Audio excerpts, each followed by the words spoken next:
I always think of these substances as not positive or negative. They're neutral. It's the way that you use them that fundamentally makes the differences. And so if you put the right intentionality in the right energy in the right preparation, then the experiences, the spirit world, whatever language resonates with you, these medicines can respond in kind. And so if we go into one of these experiences with a super clear vision of what we'd like to get out of that, right, in terms of what is your health going to look like, in terms of emotional, physical, spiritual, what are your relationships going to look like in a couple months' time, what is your passion for work going to look like, the abundance that you're creating in your life, all of these sorts of future-oriented goals. When you set those and have them very deeply held and felt within you, then what the plant medicine can do is actually show you the gap between who and where you are today and that person that you'd like to be manifesting, and those experiences and that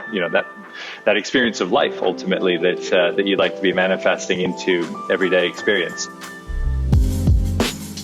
Welcome to the Mentality Podcast. We're recording at the incredible Wheatwood Hall Hotel podcast studio. This is a podcast that goes way beyond stigma. We talk about men's mental health and mindset. We encourage the type of conversation that will open you up to another way to live life, another way to see yourself and the world around you. If you are ready for that, you're in the right place. I'm Stevie Ward and I'm an ex-professional rugby league player and captain, and now I guess I'm a bit of a podcaster, a speaker, actor, writer, entrepreneur. I'm still working all that out. But at Mentality, we help men take control of their mindset by teaching them to find purpose, resilience, and what I believe is the new success, inner peace. That sounds good. If you are that guy who is waking up to the fact that they need to do something different in life and the same old habits aren't working for you, it might be time to step up. If you want to start your journey with us, you can go to mentality.co.uk/coaching to join the best team you have ever seen.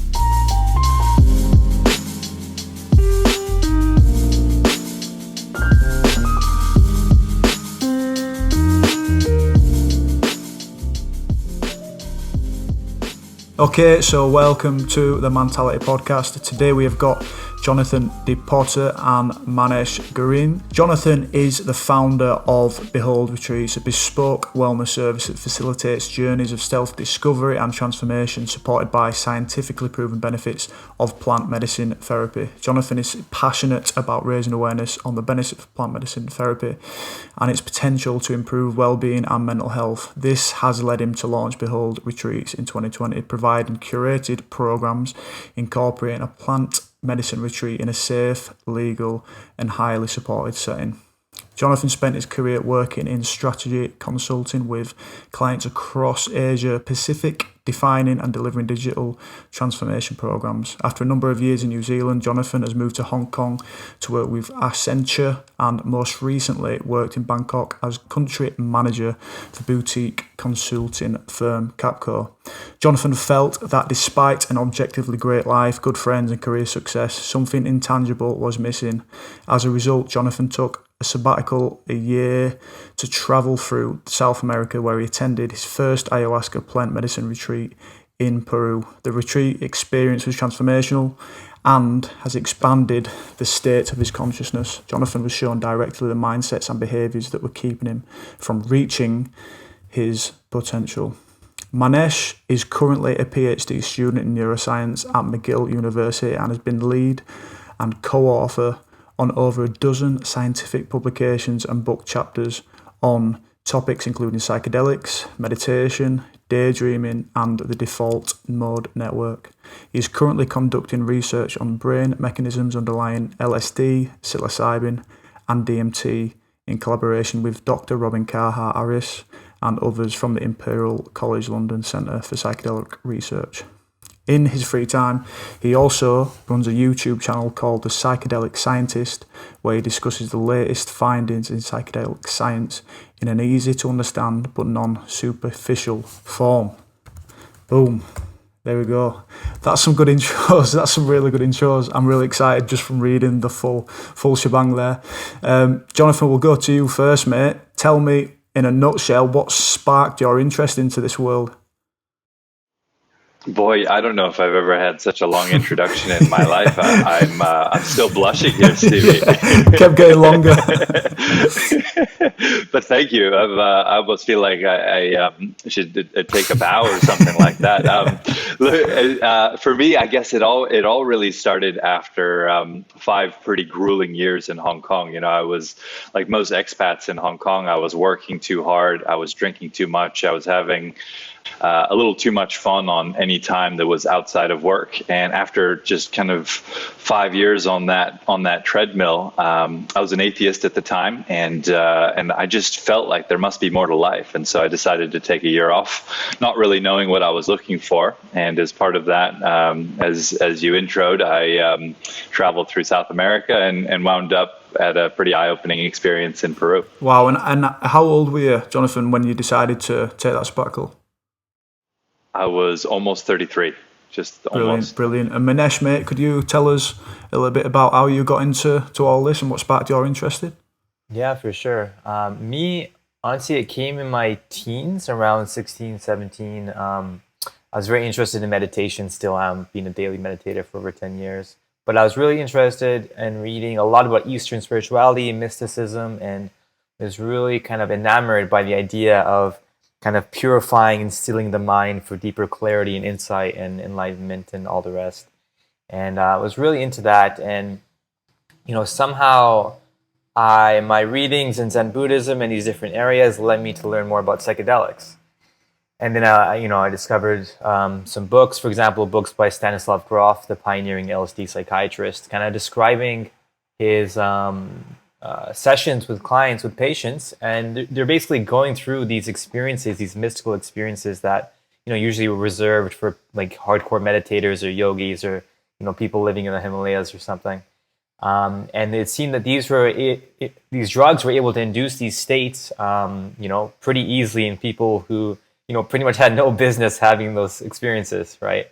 And then, you know, when I contrasted that with like this typical conception of psychedelics, grouping them in like the same category as like heroin a lot of the time or something crazy like that. And like, you know, if you take them, you'll go crazy and all the rest. I was like, there's something missing here. Like there's a lot of fear around these substances, but there seems to be a lot of untapped potential. And that kind of led me down the rabbit hole of, you know, wanting to learn more about how our perception of the world can be radically altered in positive or negative ways, and how we basically create our own realities through our own perceptual filters, through our own beliefs, etc. This led me into philosophy and psychology, and I was originally going to be a philosophy and psychology double major from undergrad, and then I kind of moved more in the direction of cognitive neuroscience and brain imaging, you know, doing research you kind of mentioned, initially related to like daydreaming, mind wandering. How does that work in the brain? Did some stuff related to meditation. And then as I progressed, looking at the default mode network, which is the network involved in kind of the processes of our cognition that most make us human, our ability to imagine and daydream and leave the present moment for something else, and our sense of self. And I've just been spurred on that path, and psychedelics unify so many of my interests, and they're just fascinating, in addition to having potential for the treatment of mental health conditions. And so I'm just like super passionate on the area, and, you know, kind of intend on pursuing a career in there to make a valuable contribution to the field. Wow. Okay.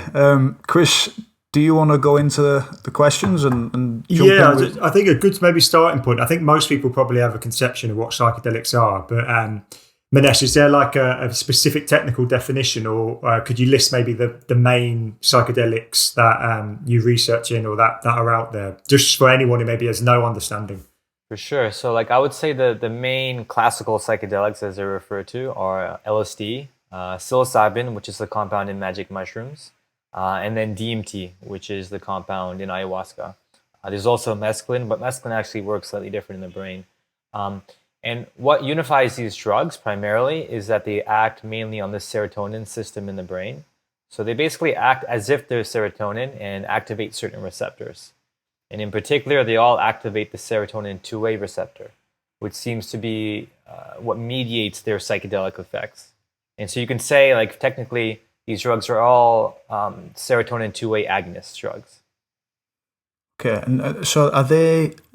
Is there something that it switches off in the brain too? And what other things do the psychedelics do to the brain? Is it addictive? Is it not addictive? Mm-hmm. So psychedelics are not neurotoxic. They don't kill brain cells. They don't damage your brain. They have no physiologically harmful effect. In fact, there's no cases of people overdosing and dying from an overdose. You might have a crazy, terrible psychological experience, but physically your body holds. You're not going to die, you know. And they're not addictive. They don't target the parts of your brain that lead to addictive behavior. The standard test for addictive behavior is like, do rats continuously administer it to themselves when it's available? And they don't. It's aversive to them. They'll administer it a couple of times and they'll stay the hell away from it. They're like, I don't want any more of that, right? So that's kind of like physiologically, it's not. You can't get dependent on it, so it's not addictive. So even if you've had a good trip, it's not addictive. Even if the rats have had a good trip, they think, no, I'm going to leave that for a little while. Right. Yeah. I mean, in terms of becoming physically dependent on it, like you could for heroin, for example, or even alcohol, that won't happen. There could be a kind of psychological desire to do it again, but a lot of the times, even a so-called good trip, that's like an intense journey you just went on, and you're going to need some time to integrate and come to terms with it. Most people don't come out of an intense, even if it's positive, psychedelic experience and be like, oh, I want to do that again tomorrow, right? It's a very draining and intense experience and can be destabilizing to do it too often. So I don't think the nature of the experience doesn't lend itself to, wanting to do it every day or like on a consistent basis necessarily.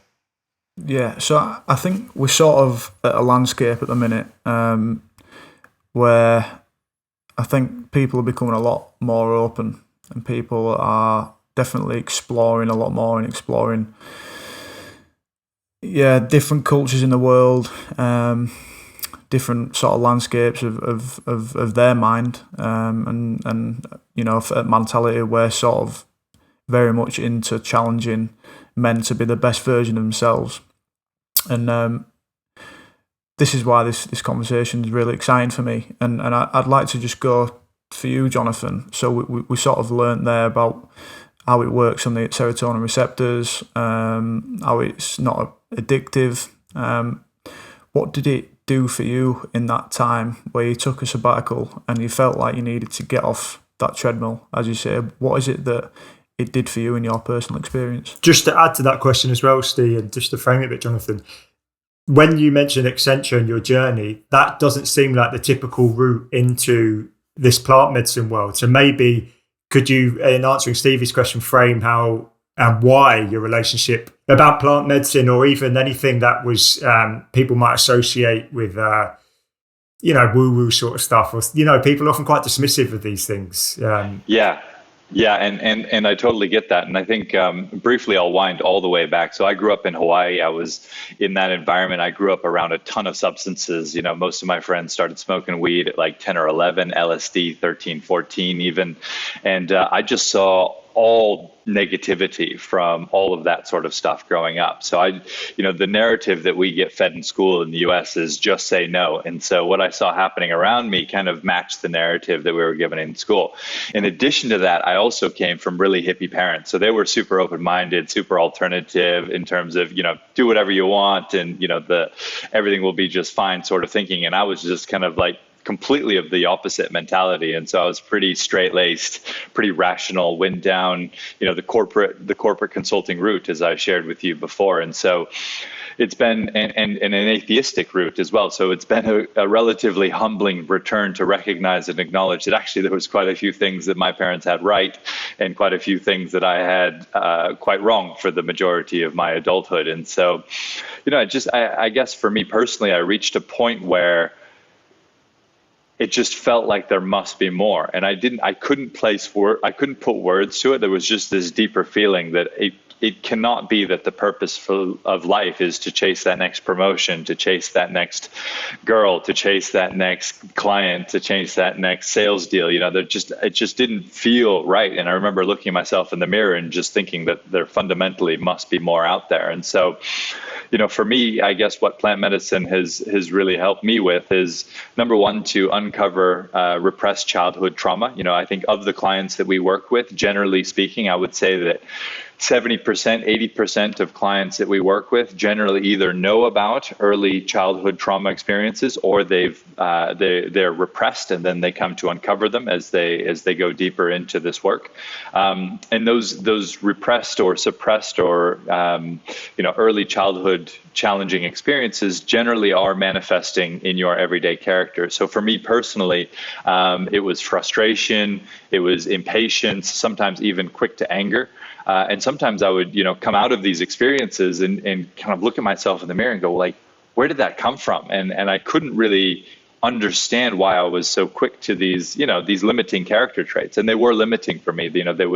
I was leading a big team during my time at Accenture, a team of about 120 consultants. And, when those traits manifest, and your team sees that, your client sees that, it's not working in your benefit. And so, I was always reading these books, emotional development books, and I wasn't breaking through into the realms that would help me understand myself in a deeper way, such that I could begin to move past some of these character traits. And so, working with plant medicine, despite all of its challenges, I always say it's the hardest thing I've ever done, and easily the best thing I've ever done, because it allows you to get this expanded access to what's going on in your subconscious, to unlock some of these early childhood memories, process the emotions and the story associated with any of those, past experiences, and then well and truly move past them in terms of who you become. And so for me, that's empathy, that's been courage, that's been self-love, more love for others, and just to be able to turn up that way relative to the way I was in my, in 5 years ago, say, is just a blessing each and every day, ultimately. And were there any baby steps before you took the plunge to go over to Peru, Johnathan? Or is it that you just wanted to get across there and really take it all in for what it was? Yeah, so I actually, when I took the year off, I didn't even have plant medicine in mind. So I started in the south of Argentina, and was doing a lot of hiking in the mountains and stuff like that. And then a couple of friends came and joined me, one from South Africa, another from San Francisco. And it was actually their recommendation. They said, hey, why don't we come join you for a leg in Peru? That'd be a lot of fun. And then one of them had said, hey, I've heard these, a couple of good things about these ayahuasca retreats. What do you say we check that out? And for me, that had actually triggered a memory 10 years prior. I had a friend who, she had quite a traumatic childhood growing up. I didn't, I had blessed parents and a blessed childhood, but there was still repressed memories there. And I remember after she actually did a 1 month long intensive retreat in Peru, and she came back a completely different person. And, she was timid and shy, and she just didn't have any energy. And when she came back, she was organizing picnics and rock climbing and surfing and all of these different things. And it was just like, whoa, who is Sophie? What happened to Sophie? And so that registered in the back of my mind. And so when my friend brought this up, about 10, 11 years later, I was like, yeah, let's give this a chance. Wow. And so you going along to Peru with a couple of mates, did that completely hit you? Did that experience completely hit you and completely change your life? Yeah, it was. I mean, it flattened me. There's no other words for it. It was as profound as it was terrifying, as it was so far outside the realm of that which I knew to reflect reality. It's just incredibly humbling. I was very. After 5 years of partying relatively hard in Hong Kong, there was a lot that needed to be fixed. So there was a lot of things coming out of, the physical body, the mental body, the emotional body. And honestly, I went to one of the best known retreat centers there. And I now recognize that while I was well physically and emotionally cared for on the spiritual realm, There perhaps wasn't quite the knowledge that we might hope for one of these experiences. So there's some pretty terrifying energies. Not so what you might call so-called a bad trip, but there was a lot of elements in relation to that. And then at the time, there wasn't really much conversation, as Manesh can tell us more about. There wasn't really so much the conversation around integration of experience. So they basically handed me a piece of paper and said, you should probably try meditation, and sent me on my merry way. And so over the course of the kind of 3 or 4 weeks that followed, I basically returned 100% back to normal. So I didn't get really any benefits from that initial experience, even though it was so profound and so different and so eye-opening. These neural patterns that we have established over decades, they're so entrenched that it's very easy to slip back into your own patterns, your own behaviors from before. And so that's ultimately what happened to me. And so it took a lot more work before I actually began to get some of the benefits that are available through this work. Brilliant. And I just want to ask you, Johnathan, what in specific did you learn about yourself, if you won't mind sharing that? And then Manesh, what's happening? What's happening in the brain? What clinically can you see from patients who are going through these experiences? I want to ask them, and I'll come in after that too. Yeah. So for me, it was a lot of experiences about the effect that I have on people, which was, first I was shown all of the strongest emotions that my mother could feel: pride and shame and anguish and fear and all of, beautiful emotions and really horrible, and joy, all of these emotions. And then individually, as a third party, I was shown specific instances throughout the course of my life where I had caused those emotions one by one for my mother. And so it was one after the other, after the other, after the other. And so it was just this kind of, this kind of road show through my life, the good effects and the bad effects that I'd had. And then my father was next, exactly the same thing. And then other people that were important to my life, that was next. And it was very humbling as well, and really helped me understand you can show up in such a way that you have a beautiful impact in other people's lives, and you can show up in another way. And so it's just very instructive to see those experiences played back. Wow. And Manesh, what's your experience being a researcher and being the other side of this, seeing what happens to people coming through this, and what happens in the brain to elicit this? Right. Yeah, it's super interesting. There's many different perspectives, right? And the short answer is we don't really know, right? With research is in the very early stages. So I could say the general, what people think, but I think there's a lot more to it. Like one of the leading kind of perspectives or theories or models is that what psychedelics can do is they kind of, or let me back up. In our usual everyday life, when we interface with the world, we come at it with our own assumptions, our own stories, our own kind of understanding of what's real and how the world is, who I am, and all these things. And we need that to survive, to interact. It's like our ego identity structures or whatever, and they're a necessary part of being human and surviving. But sometimes these structures we create are, either harmful to ourselves, to others, or just totally out of whack with what's actually happening, right? And a lot of the time, these models and beliefs are formed in childhood, where we could be taught, through our experiences, that the world is an unfriendly place, that we should be scared, that, people are not to be trusted. It could be a whole range of things we internalize as a kid that remain in our psyche without us knowing, and kind of influence and basically, determine how we experience the world, right? And our emotional patterns and all these things can be related to these internalized models and beliefs. And so the idea there is that psychedelics seem to kind of loosen these up a bit. They shake us out of these rigid ways of perceiving ourselves in the world and open us up to seeing things in a new light. And and when that happens, and when our kind of structures of reality are less rigid, now all sorts of stuff we had been ignoring or neglecting in our mind, in the world, starts to pour in. You're like, oh, I never noticed these things about myself. Never remember these memories from my past. I never noticed that pattern with these people in my life, And all this stuff starts to surface because your blinders have not been taken off. And so, so a lot of the thinking is that psychedelics put you in this state where kind of your whole experience of reality is less stable and rigid and more flexible and unconstrained. And this can be a source of insight and new perspective, and can lead to emotions to come up, as Johnathan was saying, memories to come up, and all the rest. So it seems to, just put us in catalyzes a state where these things are more likely to happen. This might seem a trivial question, but are you seeing these images, Johnathan, in the sense that the way I'm seeing the world now, or are they more like imagined images, or like closer to dreams, or between the two? Is just to get a sense of what it feels like from the experiential side.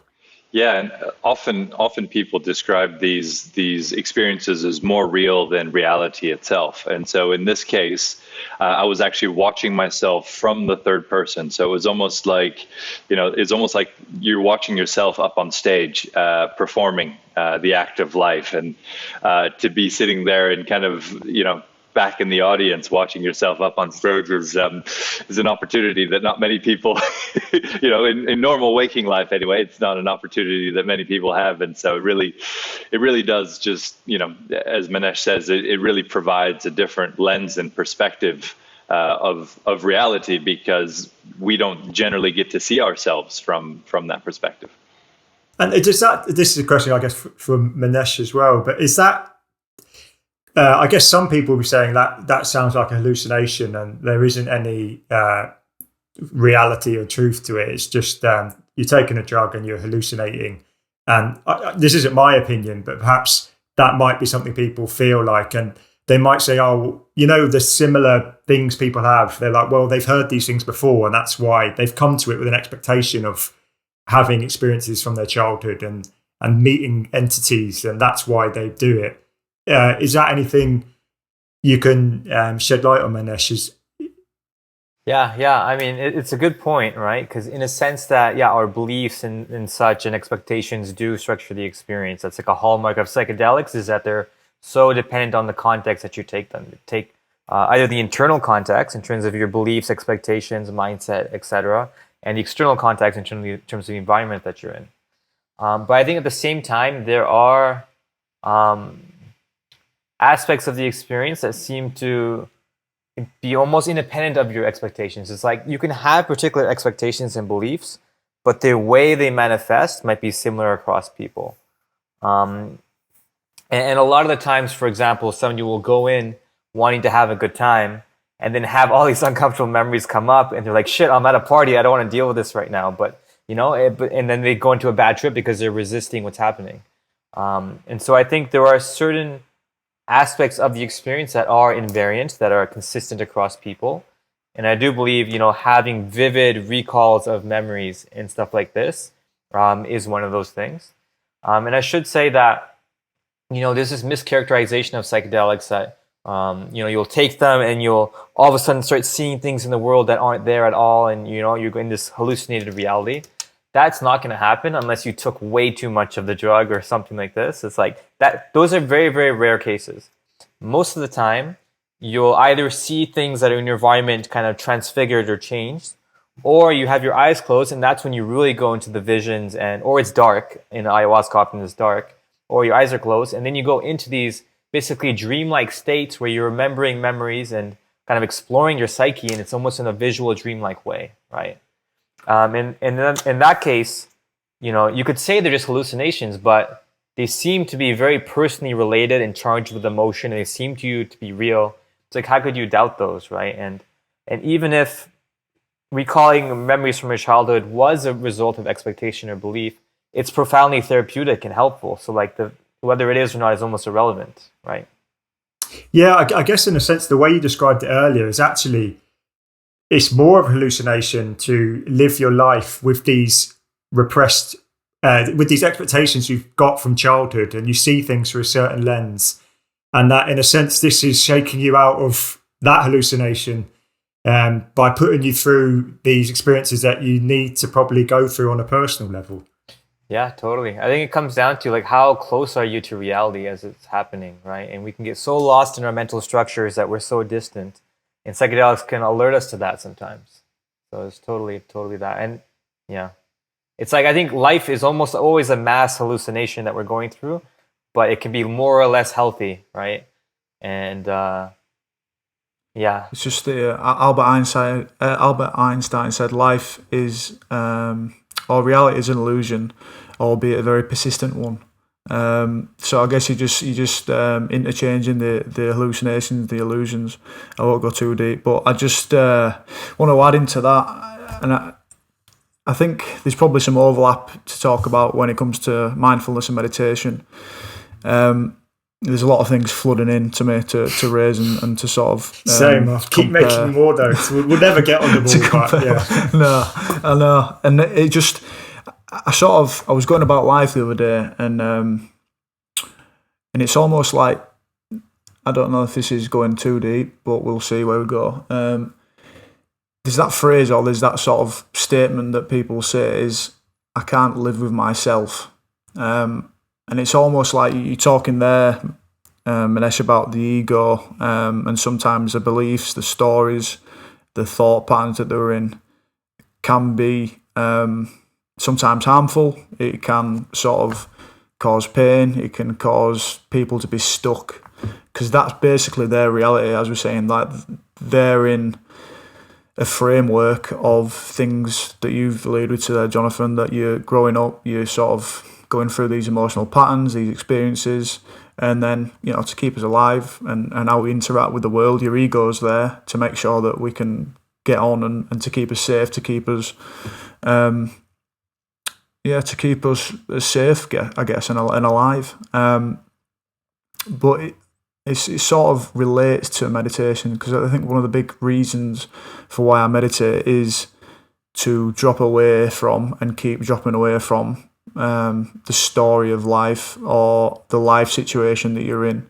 And that can be the external situation, but also the internal sort of assault course that you can find yourself on sometimes.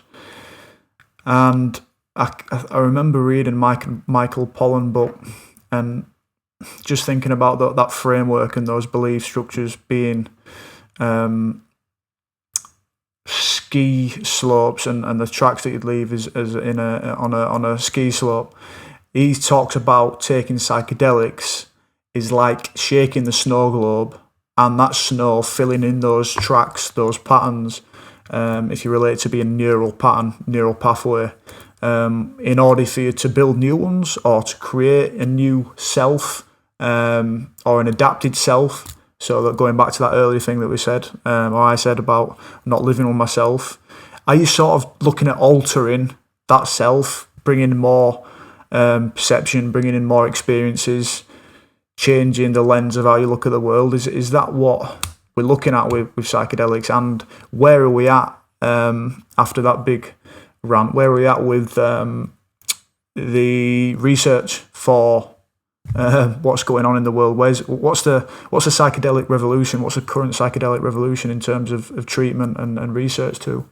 Totally. So I think a lot of what you said is accurate, right? It's kind of what I was alluding to before. You could think of in the snow, the tracks are our beliefs and assumptions and patterns, things that are shaken up and made less kind of, to follow the analogy, less deep.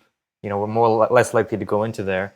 And yeah, meditative traditions have a word for those. In Buddhism, it's shankaras. In like Hinduism and yoga, it's samskaras. Basically, the innate tendencies of the mind that we naturally gravitate towards. And those seem to be kind of, loosened up a bit, it's less sticky. And yeah, I think in terms of psychedelic research and what's going on, I think one of the most exciting things about psychedelics compared to other drugs that they're often, compared to, is that after 1 to 3 experiences, a lot of people are reporting benefits that last, 6 months to a year, later, maybe longer, right? Whereas take an antidepressant, you're dependent on this thing every day of your life, and you have a whole host of negative side effects. If you get off it, you're probably going to relapse even harder than you did before you got on the drug. It's just terrible, right? And then, so the major breakthrough here is that psychedelics, instead of hiding your symptoms and just like pushing them out of the rug, they make you face the stuff you don't want to face to make genuine progress in yourself, heal yourself, and grow so you can live a more fuller and healthy, integrated, harmonious life. And I think, and it does that by shaking us out of our patterns and our ruts, instead of, dulling us out so we don't feel any extremes of emotion, including negative, which is what antidepressants do. So I think the revolution there is like the potential for bringing psychological experience back into psychiatry and emphasizing how people need to actually do work on themselves, not just dole themselves out with these drugs, right? And just like, draws attention to the importance of inner work as well. And what's the journey look like from where we are now? I don't know if it's stage 3 research in terms of treatment-resistant depression with psychedelics. What's the roadmap look like from where we are now to having this possible through, say, the NHS or regular sort of healthcare? Totally. So the process for bringing a drug to market is you got to go through phase 1, phase 2, phase 3 clinical trials. And like phase 1 are just like, is this thing safe? Can we give it to people? It's just like safety is the main concern. And then like maybe a little bit, is it effective? But that's like less important. It's just proof of concept. Phase 2 is starting to look at, is it actually effective in a kind of preliminary way? And then phase 3 is large-scale, multi-site, sometimes international studies with thousands of people. Does this really work on a large scale in a large population? And so right now with psychedelics, with psilocybin in particular, there are a lot of phase 2 trials going on. So trials with anywhere from 20 to 100 people-ish being done in the UK. A lot of it is led by Compass Pathways, a company down there. Also in the States, a large multi-site trial run by USONA, which is a nonprofit institute. Canada, there's a few startups trying to get in the mix, but not much yet. So there are a lot of phase 2 trials going on, and assuming they show things consistent with past research, that they are really effective and have lots of potential. And then it's going to be another few years. I'm not sure how long exactly, maybe 2-3 years. Minimum to really show that they're effective on a large enough scale for them to be approved by the FDA and whatever federal drug regulators. But at the same time, it's interesting to note that there are places in the States, for example, like Oregon with their bill 109, 109, I think it's 109, yeah, and they've legalized psilocybin therapy. And in particular, retreat centers, etc., there's like state-sanctioned psychedelic therapy that's going to be allowed in the near future. And you're kind of trying to create the infrastructure there.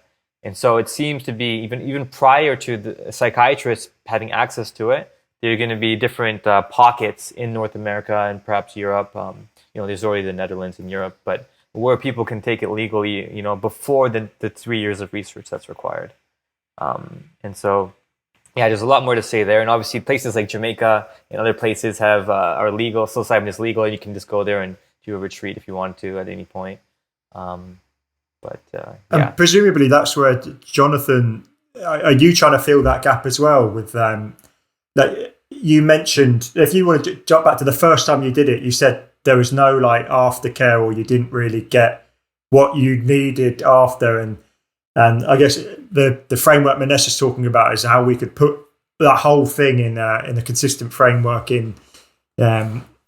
within the context of perhaps an NHS or something where you would get aftercare. You don't just get handed a leaflet. Is that what sparked off your own creation of your retreats?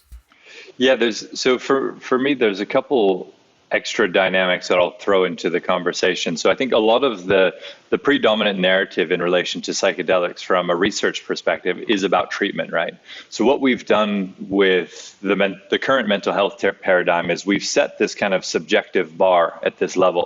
And we've said that people that are below this bar have a problem. They need treatment in order to get back to zero or above zero. And that people above the bar, well, there's nothing wrong with them and they don't need to worry about anything. They can just kind of get on with their life. Now, fundamentally, I think that's just not the case. And so I think, Manesh would probably agree with me when we look back to the ancient traditions and we hear about these mystics and reaching higher states of consciousness. The reality is that we are all at a kind of level of consciousness today, and we can all continue to elevate our state of consciousness. And there's no upper limit to that. That can just go and go and go. And so often when people reach a certain place in that continuum, you'll find that they are spending more of their time and more of their energy continuously, doing their own, more and more of their own inner work. They find that to be the most rewarding use of their time. And so at the moment, I think there's a couple of reasons why we see the narrative being dominated by treatment. And one, that's of course that, these are currently Schedule 1 drugs typically, so there needs to be a valid reason. And, I'd like to elevate my consciousness doesn't seem to be a good enough reason in the modern culture. So I think that's one.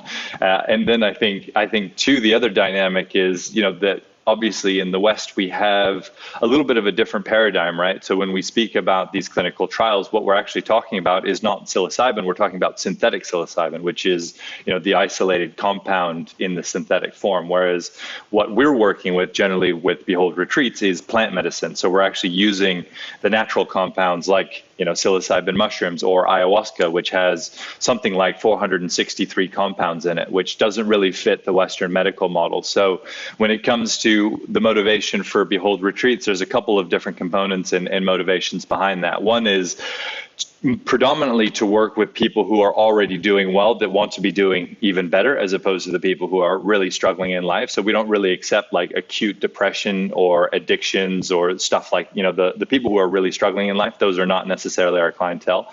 Most of our clients tend to be people who are doing, okay, maybe they're having some struggles, but like they'd like to be doing better. And often you find that, people in the professional world in particular, they're putting forward a good front, but the reality behind the scenes is a little bit different in terms of how happy they are with themselves, their families, etc.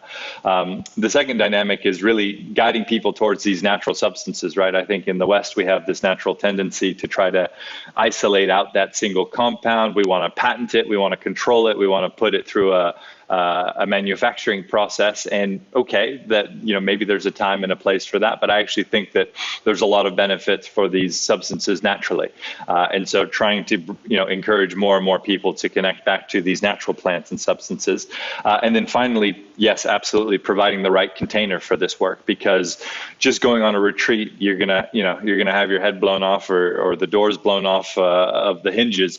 But whether or not that's actually what's in your highest interests, excuse the pun, is another question altogether. And so what we do is, really deep and guided preparation before a retreat and guided integration after a retreat to arm people with the tools for the mental work, metacognition, becoming more aware of their limiting thought patterns and beliefs, for emotional work. So being able to feel into those lower level emotions, shame, guilt, fear, apathy, pride, envy, scarcity, all those things that we carry layers of around. And so how do you actually get into the physical body and beginning to release those out? Because fundamentally, when people have those tools ahead of a retreat, then they can make some really amazing progress on retreat and come out of those with not just a life-changing, profound trip, but real actionable insights that they'll be able to bring into their everyday life and make improvements to the quality of everyday life, which is really the purpose of this work. It's not to go and have a ego bypass where you think you're God for an hour and a half. It's to really improve quality of everyday experience. That's go on, Steve.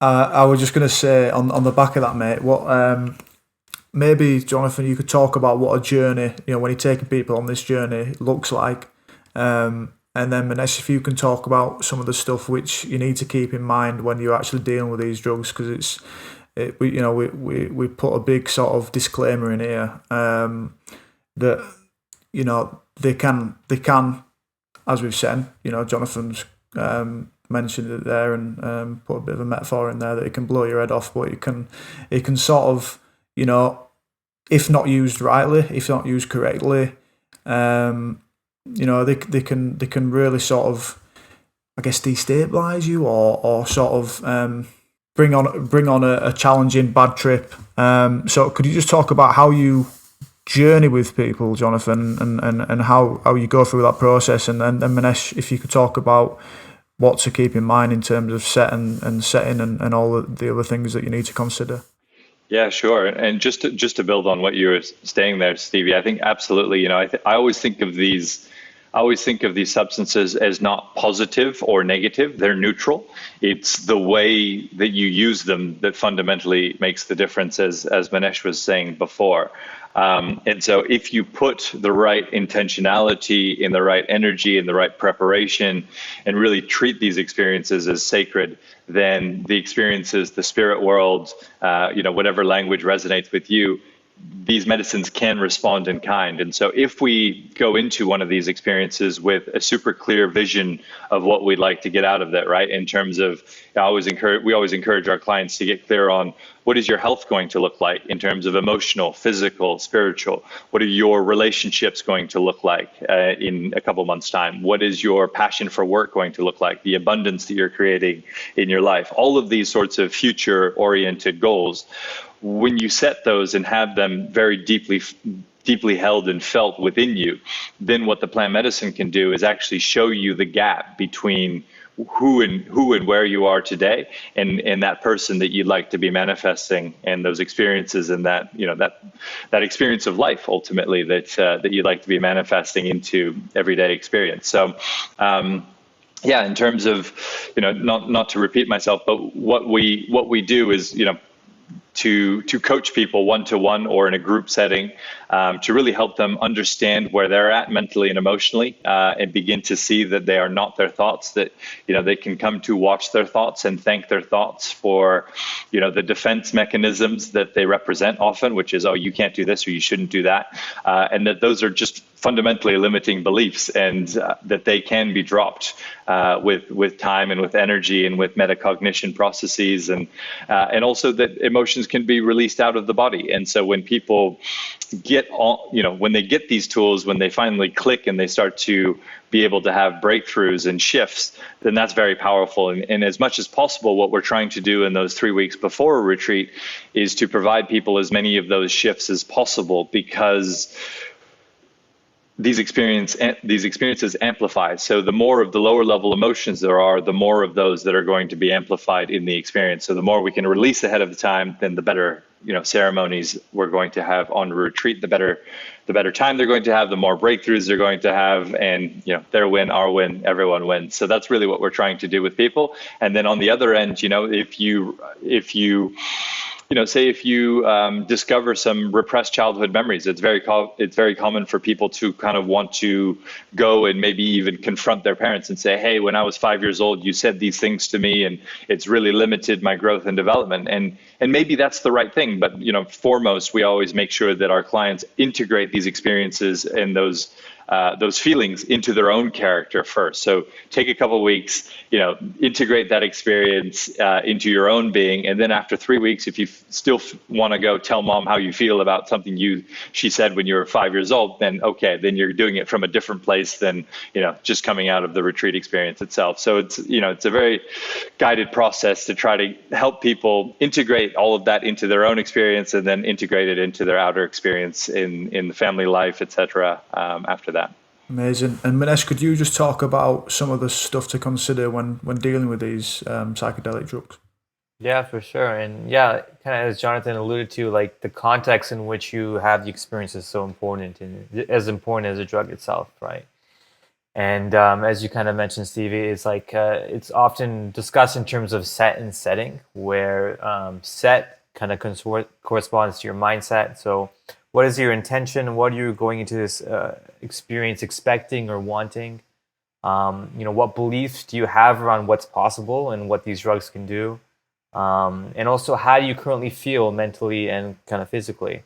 Are you in a good place? Do you feel calm, grounded, centered, relaxed? Or do you just come out of a breakup, or you just get fired from your job and you're kind of anxious and fearful and, and have negative emotions just lurking right there? Or physically, are you very again, agitated or restless? So these things correspond to set, and like really structure your experience. And to kind of, you refer to research, scientific research. They found that the more preoccupied you are with problems and concerns in your life, and the more that those kind of infringe on your experience, the more likely you're going to have a bad experience, or a challenging experience. So like the more you're able to let go and surrender and, leave your problems of the day at the door, the deeper you're able to go and the more positive your experience is. So really a sense of surrender is essential as well.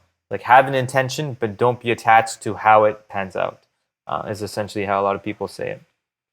So that's like another set. And then setting is your physical, social, and cultural environment. So physical environment, do you feel safe? Do you feel well attended to? Is there nothing unpredictable going to happen? Is it aesthetically pleasing? Is it nice? Does it favor positive emotions? And also importantly, does it draw you outwards or inwards? Neither is better than the other. It's like, what are you looking for from the experience, right? If you want to be drawn outwards to connect with nature, be in a beautiful setting, be in the forest, be at a beach. Want to go internal, go somewhere a bit more secluded where you can close your eyes and go inside. In the social context, you trust the people around you. If you're scared somebody's judging you or you're getting weird vibes from somebody, that's just going to be amplified during the experience, and that can destabilize you, put you in a weird headspace, make you feel uncomfortable. You don't want that. You want to be around people you trust, who want the best for you and who will support you if you go into a bad place.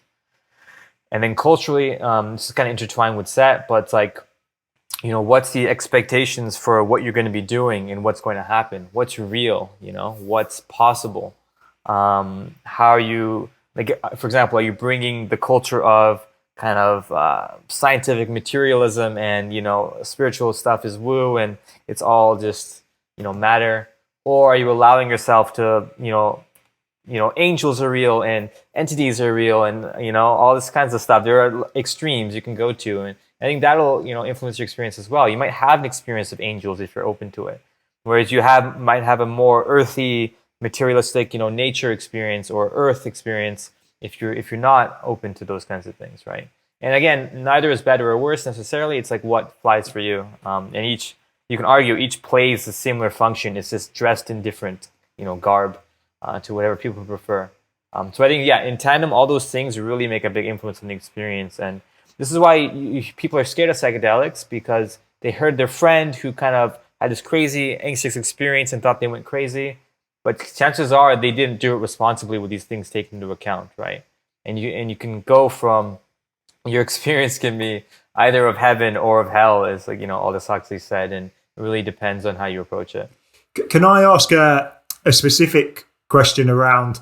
So I looked into this quite a few years ago. I read Waking Up by Sam Harris, and I read Huxley's Doors of Perception, I think it was. And I suffered and still suffer with OCD. It kind of comes up now and again, flares up, usually an indicator of how the rest of my life is going. But I'm far better placed than I was. So it's kind of characterized by unwanted thoughts and then compulsions to get rid of them.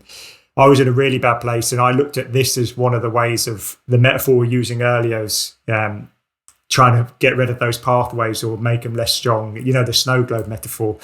And my grandma has schizophrenia, so the route I went down, they said that there were links between, or there were possible links between ayahuasca or DMT and permanent schizophrenic episodes. And I was advised not to go on it. And I went much further down the meditation route. So I did the 10-day Vipassana silent meditation retreats. I have a daily practice as well.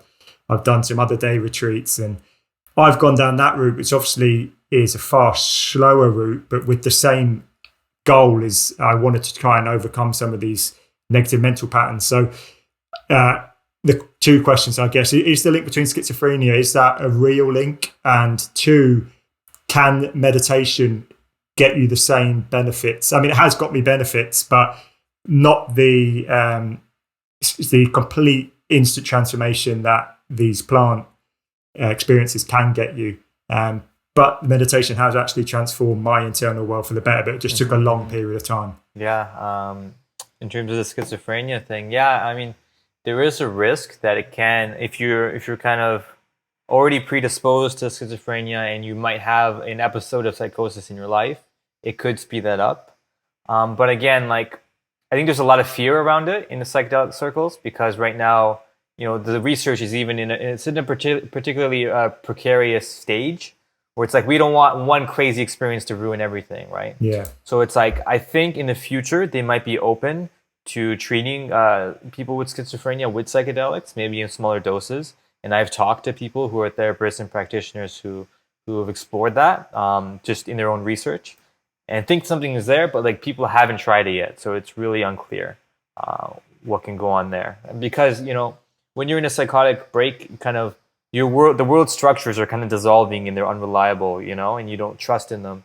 It's similar to a psychedelic, so therefore, if you take a psychedelic, it might destabilize you even more, right?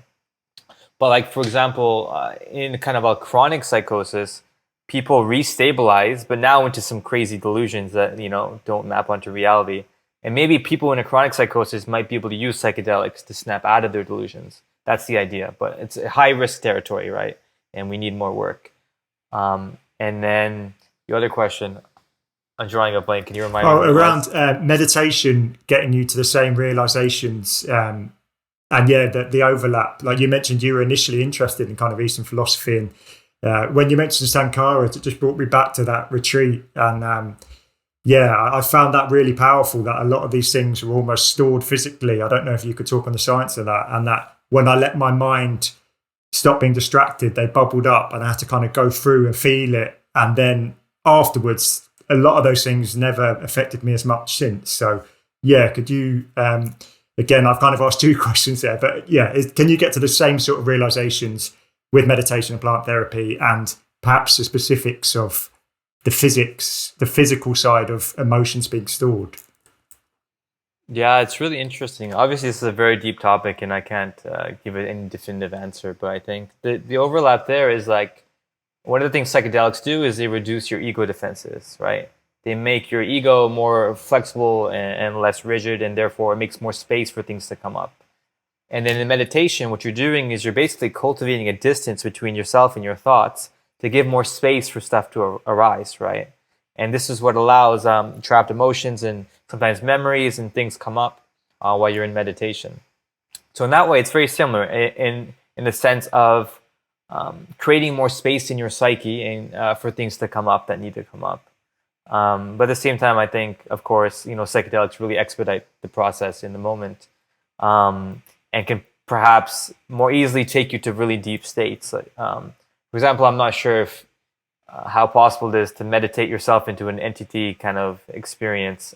Maybe in extremely rare cases, but it's not that not easy to go there. But then on the other side, with meditation, you're making, since it's like a progressive cumulative journey, you're making deep, lasting changes to yourself. Whereas with a psychedelic, you can enter these states, but then, as Johnathan was saying, go back to how you were before. So meditation is the longer but more lasting route potentially.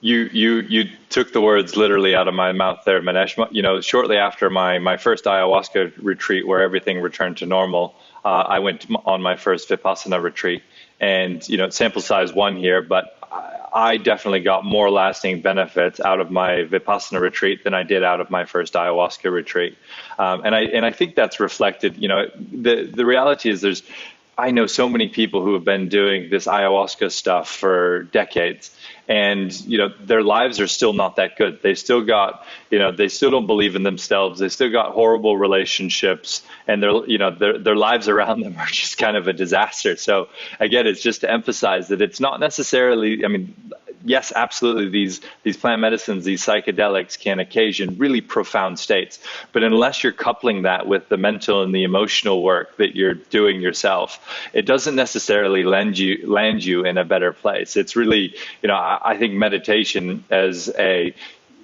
more sustainable practice and continuous improvement path is far more beneficial, say, than trying to, every weekend or what have you, trying to go a little bit further with psychedelics, say. Yeah, it sort of relates to the physical world, I guess, or your physical body.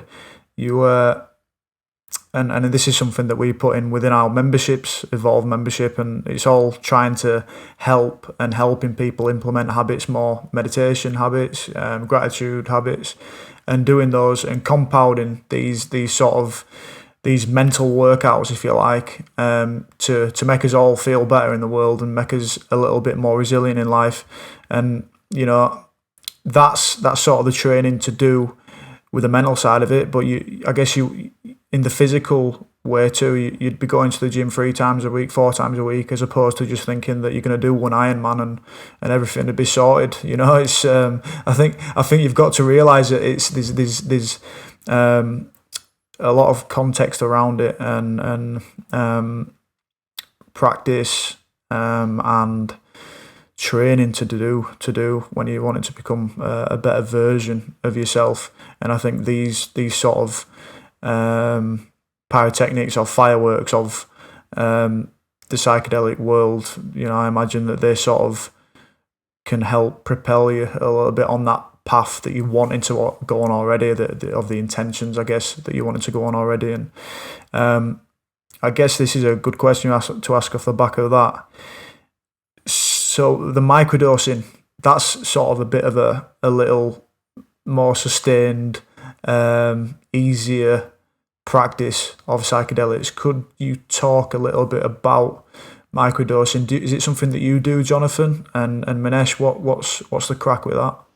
I might actually invite Manesh to start, because my opinion of it is not very exciting. Okay, you go, Manesh. Yeah, microdosing is interesting, right? We do have very limited research on it, and a lot of research has actually suggested that a lot of the effects that people report are placebo. And, you know, that's just what the research has shown us. But of course, there's so many people anecdotally who've had huge effects of microdosing, and you know, microdosing retreats, microdosing coaches, microdosing programs, like everything, right? That doesn't mean that it does anything. Those just exist. But so the research is there is some research showing it has an effect on, you know, having more positive emotion, or perhaps things related to creativity a little bit, but not like huge effects, nothing reliable necessarily yet. And yeah, in some studies, it's like you ask them what you expect is going to happen, and then measure what happens, and then there's a total mismatch. Like what they expected and what they thought the microdosing did for them when they did the actual cognitive tasks in the lab, it was totally out of whack with what they even thought was going on.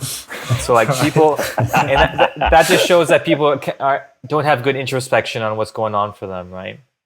And then in other places, the people who were given a sugar pill had basically the same scores as somebody who got a microdose, which is a placebo. And so it's a kind of a mess there. So it's really like, you know, yeah, it's hard to make any firm conclusions right now if I'm going based on the scientific research. And I think the scientific research has suggested that we should be skeptical of only anecdotal reports too, because like a lot of people have strong expectations around it, and expectation is powerful, right? It's the power of the mind and belief. So yeah. How cool is, I know you mentioned it's just placebo, but how cool is placebo? That's like, it gets dismissed, but what an amazing phenomenon that actually believing it can give you some of the benefits. Yeah, like I'm suffering with a brain injury at the minute, and it's been 14-15 months, and near the early stages I'd speak to a nutritionist at my old rugby club at Leeds Rhinos, and I'd be asking him about, it might have been medicinal mushrooms or these different things I'd hear about, and it just down the line saying, no, there's no evidence to support that, that's not going to work. I'm like, yeah, but some of these things don't tell me that it's not going to work, because there's a chance, there's an opportunity for placebo to come in and work. It probably saved me a lot of money, but he's sort of dashed away that belief that could have stopped me having a brain injury for such a long time. I was just going to say, you know, the other interpretation of placebo, which I think is much more powerful, is that it just demonstrates that we can heal ourselves with our minds. Right. That's really what it's telling us. And I think there's so much magic in that. You know, it was so funny. I hadn't actually heard what you shared there, Manesh, that people had these out of sync expectations of their own performance on cognitive tasks, which is pretty funny. But my own personal attempts with microdosing, I've always found that either it's nothing, or I've exceeded the microdose, and then the rest of the day is relatively unproductive. So and I think it's also very subjective. I think, you know, we're all so different, right? I know, like, for example, some of the facilitators we work with, they do some tests for people ahead of ceremonies, and they will find that, you know, one medicine is not suitable for this person and the other medicine is suitable for this person. So we're also, our makeup is so different that all of these things, I think, we're so subjective and different in our experience, let alone the medicines, let alone the combination of the two. So it's always up for grabs, Yeah, for sure. And I just want to go over to Chris, because I imagine you've got a list of stuff, mate, that you want to go into. Yeah, I guess this is, I expect neither of you are going to come down cleanly on this one, and I guess I'm agnostic myself on it. But when I started going into the meditation and you first put that distance between yourself and your thoughts, and you get on the longer retreats, you sometimes get just like moments that seem to sound similar to what people get in the psychedelic retreats, but it might just be very fleeting. And it led me into just looking up panpsychism and universal consciousness and things like that, which, again, I'm completely agnostic on, but I'm just more open to them being true than I was before. And you mentioned twice, Johnathan, about formerly being an atheist. So I'm presuming you're implying that doing these plant medicines has led you to revise that. And I'm not asking people to say definitively, yes, there's a universal consciousness, self-delusion. I think the self is quite evidently an illusion, but that's a separate point. But have you got any thoughts on, has it led you to believe that perhaps maybe universal consciousness theories aren't as crazy as they might initially sound to people? So I guess there's two aspects of this that I'll bring into the conversation. I guess the first would be individual experience, and the other would be what I've seen some of my spiritual mentors capable of doing. So I think from my own experiences, number one, absolutely, like there's a greater divine order that is at play here that, honestly provides great comfort. If as an atheist, you take kind of this chaotic model of the universe and that everything's just fighting for survival and that there's no method to the madness. And it's a little bit depressing, actually, when you think about it. But to know and to feel that there's this higher order and that things are evolving as they should, despite the many challenges that we have, individually and collectively, does provide a much healthier perspective and a more optimistic perspective, I think, for our individual and collective direction. In terms of these experiences themselves, there's a bit of a hierarchy in terms of the mystical experiences. So often, you might start with one that's kind of self-love, which is this opening of the heart towards the self, where you just like, and it sounds a bit silly, but to really feel that you're loving yourself. The second is kind of often around universal love, and that's this much bigger love that just extends far beyond any rationality, and you just kind of understand that it's a universal law that kind of transcends all rationality. And then up into these other experiences, whether it's interconnectivity of all things or God consciousness, and the list goes on, and we can really experience a lot of what we are and what the universe is in the relationship between those things. And so as that work progresses, then we begin to have deeper and deeper access into the nature of consciousness and collective consciousness, et cetera. And so, there's some people who have gone, for example, my mentors that I learned from, they're 25 years down this path, and they've run out of teachers, and they're still learning themselves. So there's so much to learn about, the microcosm and the macrocosm, and you can travel virtually anywhere and know anything in relation to the laws of the universe through this work, which is very, very exciting and very profound, and what I think draws a lot of people to continue the work. Just even if they've quote unquote solved their mental health challenges, there's more to be learned through this work. Manesh, I need you to come in and say now that you've seen in the research lab that it's true. Yeah, I mean, it's interesting, right? If I played the scientist hat, I'll continue to do that. Like researchers are looking at, mystical experiences and experiences of oneness, etc. But like it's super in its infancy, right? It's like even just saying like, oh, did you have a mystical experience, as if it's a yes or no question, and there's no huge diversity of types of experiences you can have, each with their own phenomenology and all the rest. So like science is acknowledging that they're a thing, that people seem to have these experiences, but it's like totally lacking in characterizing them in detail. And also researchers are typically very explicitly metaphysically agnostic, right? It's like, yes, people have these experiences. We can study that as a phenomenon, but whether they point to any broader reality outside of the brain, like that, we're not going to comment on. That's the usual stance. It's like these things happen, that we can't deny that, but whether they say anything, metaphysically is I think mostly disbelieved by a lot of researchers, at least publicly. For me, I guess, I drift between agnostic and acknowledging, or like for me, it comes down to the idea that consciousness is primary. Consciousness is the precursor or prerequisite for anything to happen, right? And like obviously reading, I personally haven't had a full experience of oneness with the universe or total ego death or unity with the Godhead or whatever you want to call it. And I think, just phenomenologically, if you still your mind and your mind's no longer a thing and you withdraw your senses, pratyahara and yoga, what's remaining? It's like that pure consciousness, that awareness, right? That is always there, never goes away. It's there when you're young, when you're old, And is that the fundamental substructure of reality? It seems to be like phenomenologically the case, right?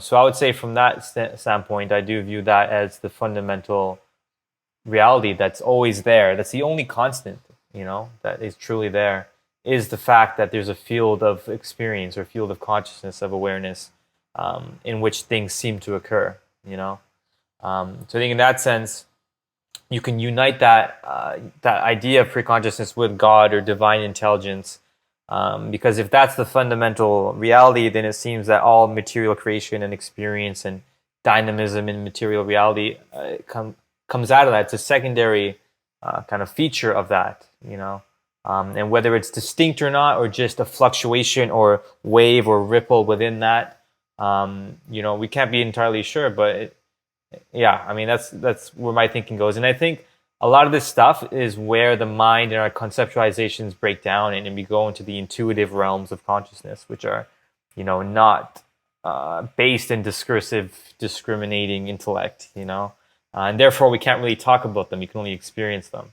And then you get into fuzzy grounds, because most people in today's culture is like, oh, if you can't talk about it, you can't conceptualize it, it doesn't exist, which I don't agree with. And it's just like kind of keeps people in a tiny box when the reality is much larger. There's one thing there that I really love, which is consciousness is primary, right? And so the way that we see the universe is just a reflection of our current level of consciousness. And my personal view is if there is to be a meaning to life, it's definitely not to sit behind a desk 9 to 5. It's to see whether you can see your own consciousness from yet a higher vantage point. And as I was sharing earlier, there's really no end to that. And so just learning even some of the ancient scriptures and some of the ancient wisdom to kind of shine a light on the path of what a higher level of consciousness might look like allows us to just continue to abstract away from this current present experience of reality. And so I think, again, that's something that psychedelics also do as well, is they provide temporarily a different perspective back upon ourselves so that we can begin to make, more on a day-by-day basis, begin to make those meaningful steps towards a more elevated consciousness on an everyday basis without any sort of, acceleration. Manesh, I don't know if this is right to ask you this or not, but have you had an experience yourself with the psychedelic? Mm-hmm. I have. Yeah, it's an interesting... I've avoided, in case you haven't noticed, mentioning anything, but it's like an interesting place for researchers to be, because researchers get a lot of pushback for talking about their experiences. How it usually is, if you talk about your experiences, people will say, "Oh, you're unbiased. You're kind of you drank the Kool-Aid. You're just trying to prove your own biases and conclusions now, and therefore you can't. You shouldn't be given funding. You shouldn't be trusted, etc." And this really happened a lot in the '60s, in the early '60s, when psychedelics were first being researched. There was many kind of public debates and back and forth papers between scientists, kind of denouncing a lot of the researchers who were also taking it. So that's a very thing entrenched in the psychedelic science culture. But at the same time, if you've never taken a psychedelic, you never experienced it, you're just dealing with these abstractions and numbers, and you haven't a clue what they actually represent experientially. And I think having experiences and knowing the inside of a psychedelic experience is essential for creating hypotheses, really understanding what's going on. In some sense, being an outside objective observer of something that's inherently subjective is just kind of silly, right? So yes, I've had my share of experiences and retreats with ayahuasca and other things. So, but I usually don't like to go too deep into it in public settings for those reasons. It's like you get commentators on football that have played football before, so that you get them in as the experts, and then to have the experience to be able to commentate on it. That's sort of what you're doing, isn't it, Manesh, a little bit? Mm-hmm. Totally. Chris, do you want to have a crack anymore before I give Johnathan a long outro? Yeah, I was just gonna say it just flagged in my head, and I think both Johnathan and Manesh have done an amazing job at stressing this. But just for anyone listening who's thinking of going out and picking their local magic mushrooms and just diving in at the deep end, just to reiterate the word I was thinking when you were talking about earlier is just to have a lot of respect for these things, and that they're really powerful tools. And like you said, they're not good or bad, they're neutral. But just to reiterate, if anyone is interested, and hopefully we have made some people interested here, to really do the research and really think about the context if you want to try it within. So look at Johnathan's retreats, follow the Psychedelic Scientist on YouTube, and just have respect for them, I think is a really important message to stress towards the end. I'm sure you two would agree, but yeah, I wouldn't want someone just diving in now, giving their local drug dealer a call and saying, how much acid have you got or something, but yeah. Yeah, it does need that precursor to it, I think. And I know Johnathan was talking earlier about the sabbatical and sort of jumping into it, but I think maybe, when we're talking about these, having these conversations, I think, the mindfulness, the meditation, even flotation tanks, I know have been sort of spoken about to sort of ease you into looking into what is beneath, I guess, the mind and the own inner workings of your own mind too. But yeah, is there anything that you guys want to add that you feel is something to go off when we're looking at closing this conversation? Yeah, I would have said what Chris said, but he already said it, so that's great. Just be careful. These things are extremely powerful. Approach them responsibly. No matter how much experience, how much of a seasoned psychonaut somebody is, they still approach it with respect every time, because there is an element of unpredictability there. And so always, approach with caution, take things into account. I do have a video on my YouTube channel on how to prepare for a psychedelic trip, which is, I think, pretty comprehensive. I did it almost a year ago, I guess, but it's on there, and so that's a great resource. And yeah, just be very careful with it, and do note that it is illegal in most places as well. So there are places legally you can go to, and with people who can guide you well. So do your homework as always. Yeah, the last point I'd finish on, just to help people find good experiences, is, I often pick on this point, but I do feel like it's an important one, because you can go online and look at these retreats, and what you'll find is that all of these retreats are rated as 5 stars. So what I always encourage people to do is to look past the retreats themselves.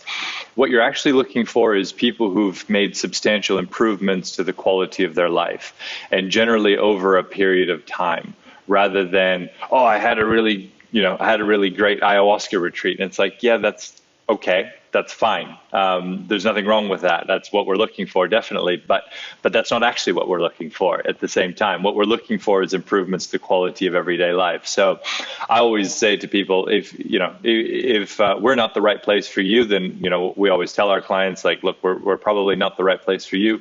But the first thing I tell them after that is, don't be shy to ask for references, and don't be shy to speak to those references, and understand where they were before in terms of health, where they were before in terms of relationships, lifestyle, passion for work, abundance, and where they are now.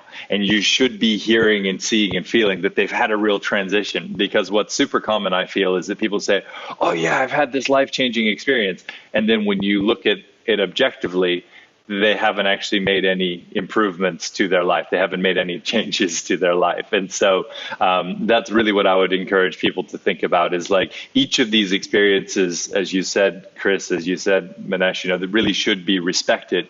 And each of these experiences should be serving as an improvement to quality of everyday experience. So if that's not the case, then kind of take the time and the energy to reassess what you're doing and what you might like to change up so that you can get more out of the next one.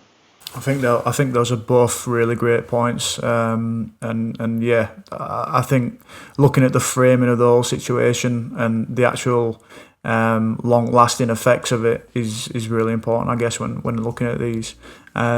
Just want to thank you both a lot for turning up, virtually turning up and having a bit of a podcast with me and Chris. It's been really insightful and a really, I guess, important conversation for where we're going in terms of mental health and possible explorations to better that too. So thanks very much, guys. Johnathan, where can we find you? And Manesh, where can we find you too, pal?